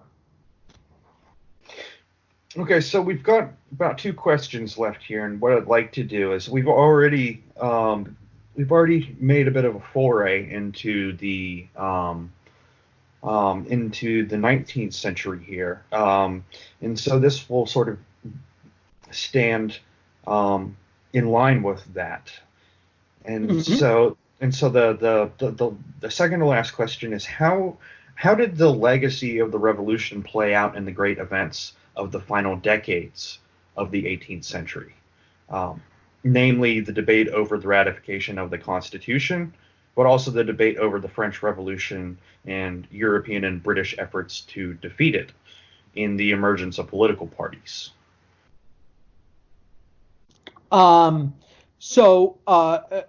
Basically, hopefully, I've sort of made clear that the whole period of the Constitutional Convention, the debates over its ratification, the early republic, all needs to be seen as part of a much more general revolutionary process going back to the Imperial crisis. And of course, these are all, as you point out, part of a much wider age of revolution taking place throughout the Atlantic world. There are revolts going on in Swiss cantons. There's the Dutch Patriot Revolt in 1787, in which patriot militias and citizen groups overtake places like Utrecht and Rotterdam before they're put down by the stadtholder with the backing of a Prussian army. There is the French Revolution and the Haitian Revolution. All of these things are taking place throughout the North Atlantic world in the 1760s, 70s, 80s, and 90s. There's no question. And in that light, I think it's important to emphasize, and here I want to push against a certain kind of American nationalism and a certain kind of American exceptionalism, which is the Constitutional Convention in Philadelphia is a very late 18th century phenomenon. We tend to think that some really odd gentlemen gathered together in Philadelphia and then this great one-off did this thing. Actually, there's whole associations and conventions and calls to hold conventions and associations together throughout the Western world in the late 18th century. It happens in the Dutch Patriot Revolt in 1787. There's something called the Association Movement in Great Britain. There's an attempt to create a great reformer constitutional convention in Edinburgh in the 1790s. In other words, throughout the Western world, the North Atlantic world in the later 18th century, radicals and reformers have come to conclude that the old regimes, whether we're talking about the absolute monarchies in Bourbon, France and Bourbon, Spain, or the parliamentary oligarchies in the Dutch Republic and Great Britain, these old regimes of the Western world are no longer adequate to the expanding, developing civil freedoms, wider civil society taking place. And that therefore, these old regimes, again, whether they're absolute monarchies or parliamentary oligarchies, must be ripped out of the ground and new orders must be put in their place. Literally, to begin the world anew, you must reconstitute the world. And in reconstituting the world, you must put in place written constitutions. And so what we see throughout the North Atlantic world are associations, grand meetings, conventions. In moments of political breakdown, in moments of civil war, in moments of revolutionary upsurge, of people gathering together in associations and conventions, debating, fighting, breaking out into committees, drafting things, coming back, compromising, and creating these written documents, right? Whether we're talking about the French Constitution of 1790-91, the American Constitution in 1787, 1788, there are attempts to do this, for the most part defeated, for the most part unsuccessful, to be sure, all over.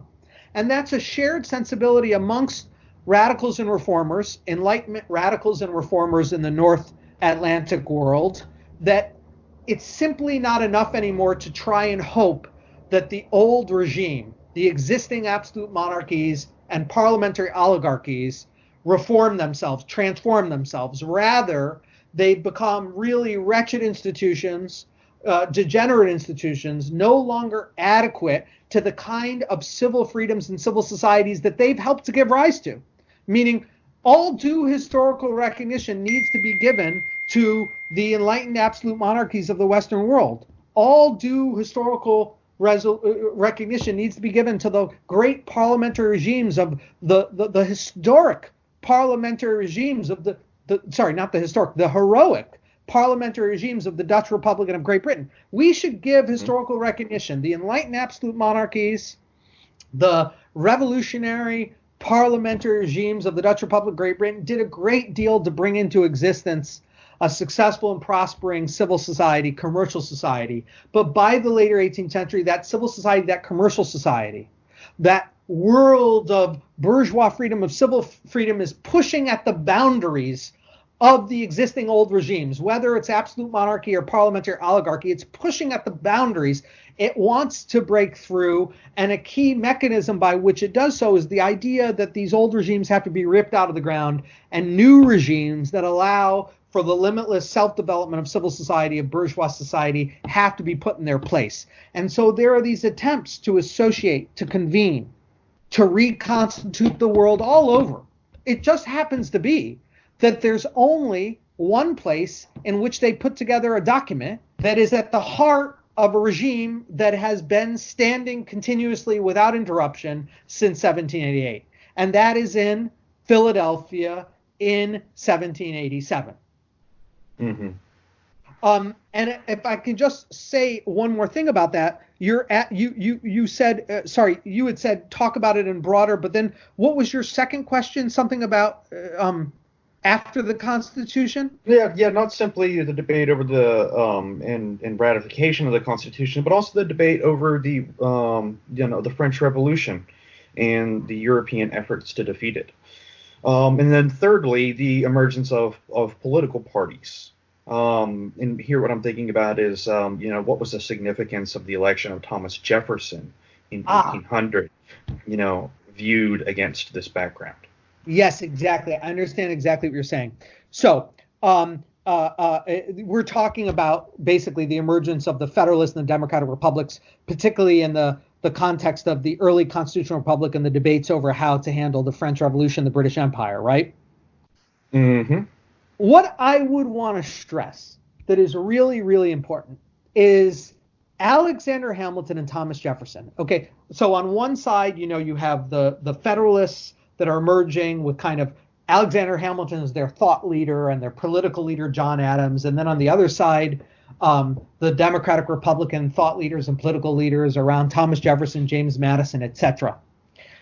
I think, of course, that the conflicts between them are really, really important to understand. But I think that we've lost something in the historiography and our own present historical consciousness, which is Hamilton and Jefferson may have become vicious, virulent political opponents, but they shared a common radical bourgeois project much earlier. And what they came to fall out over was not the ends of that radical bourgeois project, but rather the means for achieving it. So just to unpack that a little, and I'm going to focus on Hamilton and Jefferson, both of whom are quite young in terms of political maturity and the period of the imperial crisis / revolution, and then really come into their own in middle age later in the towards the end of the 18th century, the turn of the century. Jefferson and Hamilton, along with the other radical Whigs, the radicals and reformers informed by the Enlightenment, they shared a common, what I'll call, radical bourgeois project, which was about creating a political order that allowed for the self-development, the self-expansion of civil society, that all people brought out of scarcity, poverty, misery, exploitation, oppression, slavery, should eventually become enriched and empowered to set a course for their own life. Because, after the Enlightenment, particularly the Radical Enlightenment, we can't know how we should live our lives. We don't know what the ends of life are. Life is open-ended. It's rather subject to debate and discussion and adventure and a great search and a great quest, right? We no longer, the only end of life we share anymore is the idea that people should be collectively and individually maximally free to determine the ends of their own life. Right. I, at the ripe old age of 41, still can't figure out my life. Why should I be involved in determining that of others, right? So I really want to stress that we've lost. I mean, there's this whole historiography that used to say Jefferson good, populist Democrat, Hamilton banker evil, and then it got flipped recently. And of course, this receives its apogee in the play Hamilton, or the musical Hamilton, where Hamilton becomes good and Jefferson sort of becomes bad. Yeah. Now, all honor to Jefferson. Jefferson is the greatest of the revolutionaries, okay? But what we have to recognize is that what I would call the dominant liberal ideology today that valorizes, or let me rephrase that, the dominant Democratic Party ideology today that valorizes Hamilton and denigrates Jefferson is simply continuous with the later 19th and early 20th century Democratic Party historiography that denigrated Hamilton and valorized Jefferson. Meaning the very people who now love Hamilton and hate Jefferson, right? Jefferson, awful slaveholder, hypocrite, didn't mean anything, said Hamilton, wonderful, right? Orphan from the West Indies, does good, etc., right? Those people are the heirs of the very people who reversed that and said Hamilton, evil plutocrat, banker, aristocrat, who wanted title and money to crush the common man. Jefferson, great populist who loved a mob and loved, a rabble. Okay, that is just official Democratic Party historiography from when it was the party of the slaveholders and the urban machine rackets, right up to today, where as the official ideology of PC identity politics liberal establishment, right? And what I would say, I mean, I could go into detail about how Hamilton and Jefferson come to disagree, and I do think Jefferson is the greatest in terms of the founders. But nevertheless, what I would want to defend is their collective radical bourgeois horizon, their collective radical bourgeois imagination, their collective radical bourgeois project. They all set out in the 1760s, 70s, and 80s to basically create a political order that would allow for the self-development, self-expansion of civil society, in which people become enriched and empowered to freely, voluntarily interact with one another, to exchange goods, services, and ideas, to create a social whole that was much greater than the sum of its parts. They fully understood that free people interacting and exchanging created more wealth, more culture, and ideas collectively than they could through the sum of their parts, and that greater culture, enlightenment, wealth, prosperity, resources, that greater social collective resources could benefit everyone as individuals. They fully shared the idea that the free development of each would be the basis for the free development of all, and the free development of all would be the basis for the free development of each. And they shared that. And they absolutely shared it, and that was what they marched lockstep together from imperial crisis to revolution to founding of the constitutional republic. And when they fell out, it was not over the ends, it was over the means, right? Hamilton emphasizing the way a powerful federal government, a national bank, a great public debt could allow for huge projects of infrastructure and development that could integrate the country's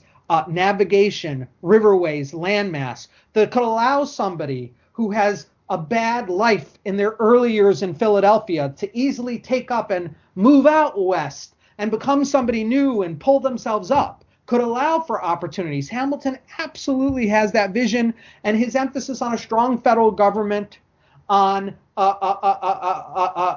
against mob rule, his emphasis on a national bank, on infrastructure development is about that. And Jefferson is equally concerned, right, that you prevent the creation of commercial and financial oligarchies and monopolies that can themselves become obstacles to civil society. So Hamilton fears, in the era of the French Revolution, Hamilton fears mobocracy as a greater threat to the realization of a political order that allows for the free development of expansion of civil society. Whereas Jefferson worries about new aristocracies, new counter-revolutions, new oligarchies, new monopolies becoming the obstacles to that. And so they end up advocating different means, right? More centralized versus less centralized government, a national bank versus not having a national bank, an emphasis on small farmers and encouraging manufacturers, an emphasis on encouraging massive financial and commercial accumulation expansion. But always we need to keep in mind it's the same ends they're pursuing, and the Federalists and the Democratic Republicans have fallen out over the means. I, of course, am talking about the Federalists and the Democratic Republicans of the Washington administration up through and including what you mentioned, Jefferson's first successful presidential election, the Revolution of 1800. Okay. So I guess we have one final question. And, it will touch upon some of the things that you said in response to my question about, the debate and the ratification of the Constitution, in which you clarified that, yes, it's unique, but it's also not. Mm-hmm. So we'll touch upon that, I think, in this particular question, but I think it also speaks to something more, and I also think that the question serves as a sort of good bookend on the conversation. And okay. So I'll ask, how can we understand the revolution beyond national frames? Not as English, American, French, or Haitian, but as a single unfolding process. And how did that process culminate and enter into crisis over the course of the open decades of the 19th century? Well, it is, simply put, the one act in the great drama of the world bourgeois revolution, the world development of civil society, of bourgeois society, politically speaking. Just to tie everything back to the beginning, with all those developments I talked about in the late Middle Ages, the 14th and 15th century, you have the creation of a world market and global division of labor by the 1500s. You have, in Western Europe, the end of feudalism, the development of free labor, the development of free towns and cities, above all in the world of the Renaissance in North Central Italy and in the Low Countries, also by the 1500s. And these are coming together and mutually reinforcing one another, where the expansion of a civil society, a commercial society in Western Europe is leading to the search for new markets, a creation of a greater global division of labor, and with the achievement of new markets and a greater global division of labor, that further reinforces commercial, manufacturing, free labor developments back in Western Europe. And these are all feeding into one another. And what's being born is this world of social freedom, meaning not simply a world where individuals can increasingly determine the course of their own lives, but a world in which their dynamic interaction creates something that is greater than the sum of its parts, right? This is what Adam Smith is trying to get at in the Invisible Hand. This is what somebody like John Locke, or sorry, somebody like Jean-Jacques Rousseau is trying to get at in The General Will. This is what somebody like John Locke is grasping towards in the second treatise. And essentially what's happening is, with the stabilization of during the 16th, 17th, early 18th century, you have the creation of stable, centralized territorial states across Western Europe, and they allow for, and they are both made possible by, and they allow for the development of civil society within their domestic arenas, but also for continuing commercial colonial expansion overseas, the creation of an ever greater world market, global division of labor. There's no question these things happen, and you have, by the early mid-18th century, the full efflorescence of civil society. And really, all I would say the Enlightenment is basically the coming into self-awareness, self-consciousness of civil society, right? If we think of the public sphere, the reading public of the Western world, of the North Atlantic world, of places like Amsterdam, Rotterdam, Milan, Madrid, London, Glasgow, Liverpool, Philadelphia, Stockholm, Berlin, if we think of the reading public, the public spheres of those worlds, as just the kind of collective consciousness, and at their highest level, just the Voltaires, the Adam Smiths, the Jean-Jacques Rousseaus, the Thomas Paines, as the kind of highest level of that collective consciousness, what the Enlightenment is effectively is the self-awareness, the self-consciousness of civil society, which both is essentially civil society. The Enlightenment is essentially explaining, let me put it this way. The civil society is essentially the moment at which civil society becomes self-aware and does two things. And the way it becomes self-aware is as follows. Okay, so if I could rephrase that. What the Enlightenment essentially is the way civil society becomes self-aware. And it becomes self-aware through two things. One, the Enlightenment is civil society explaining to itself how it came into being. And the Enlightenment is civil society understanding how it might develop and expand much further and more radically than it already has. That is, what potentials lay within it, are sleeping but may be awoken within it. And that's the Enlightenment. And essentially that is the Western world and the North Atlantic world by the 1750s, 60s, and 70s. So the American Revolution should not be seen as simply colonial American independence against the British Empire. Rather, it should be seen as one of a number of Enlightenment-informed reform movements, revolutionary outbreaks, new regimes put in place in the later 18th century. Meaning, if I could just bring it all together now, you have the development of civil society, both at home in the domestic sphere and overseas through commercial and colonial expansion in the Western world, and the consolidation of successful centralized territorial states, parliamentary regimes, enlightened absolutist regimes that continue to develop until finally in the mid-18th century, you have the apex of the Enlightenment, in which civil society becomes aware of itself, says, how did I get to be created? What potentials do I have to be made better, to develop even further, etc.? And basically, what happens in the later 18th century is the old regimes, the parliamentary oligarchies, the enlightened absolute monarchies that had once made possible the development of civil society, begin to become constraints and obstacles on the development of civil society. And the reason why we have an age of revolution in the North Atlantic world, in the Western world, from the 1760s through into the early 19th century is precisely because the old regime is increasingly experienced by an obstacle that needs to be taken down. New institutions and practices need to be put in place that allow for the continuing self-development, self-expansion of civil society.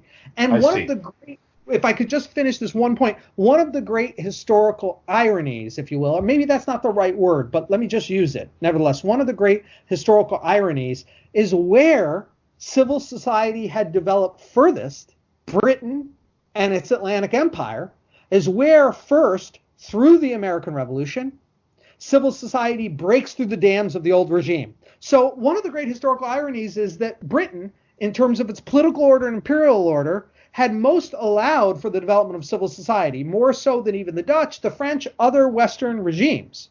But because of the way that the British political and imperial order acts in the aftermath of the 7 Years' War, it essentially sets up the first successful confrontation.